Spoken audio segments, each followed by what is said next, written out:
امام حرارت کچھ کم ہے اور توکل میں انتہا ہے۔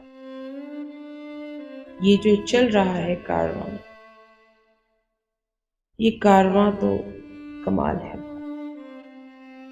حرارت کا قائم ہونا توکل سے جڑا، اگر توکل بلند ہو جایا کرے رب کائنات کو تو امام حرارت بھی تیز ہو جایا کرتی، سجدوں میں جستجو بھی بڑھ جایا کرتی، ہوا میں ایک خدا کے ذکر کی فضا قائم ہو جایا کرتی ہے جو قلب کے اندر جا کے رک جایا کرتی۔ یہ شان ہے رب کائنات۔ حرارتوں کا امام ان لوگوں کے لیے بن جاتا ہے جو توکل رب پہ اور شان خدا پہ، تخلیق خدا پہ ایمان رکھتے، جو آج کا سوچتے ہیں کل کا نہیں، جو آج کو دیکھتے ہیں کل کو نہیں۔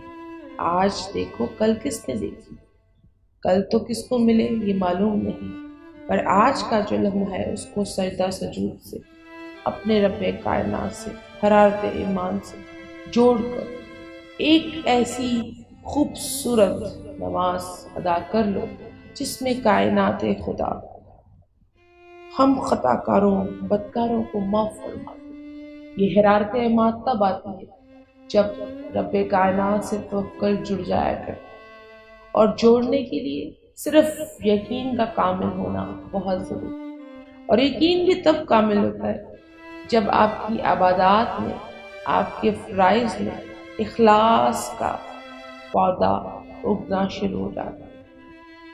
یہ تو زندگی ہے، آج کا ہر دن ہر پل اچھے طریقے سے کائنات سے کے مالک اور خالق سے جوڑ کر ادا کر لو۔ کل کا تو کسی کو پتہ نہیں، کل کی فکر چھوڑ کے آج کی فکر شروع کر دو۔ یقین جانے اس دنیا میں کیا آخرت میں بھی مالا مال ہو جاتے رب کائنات کی نعمتوں سے۔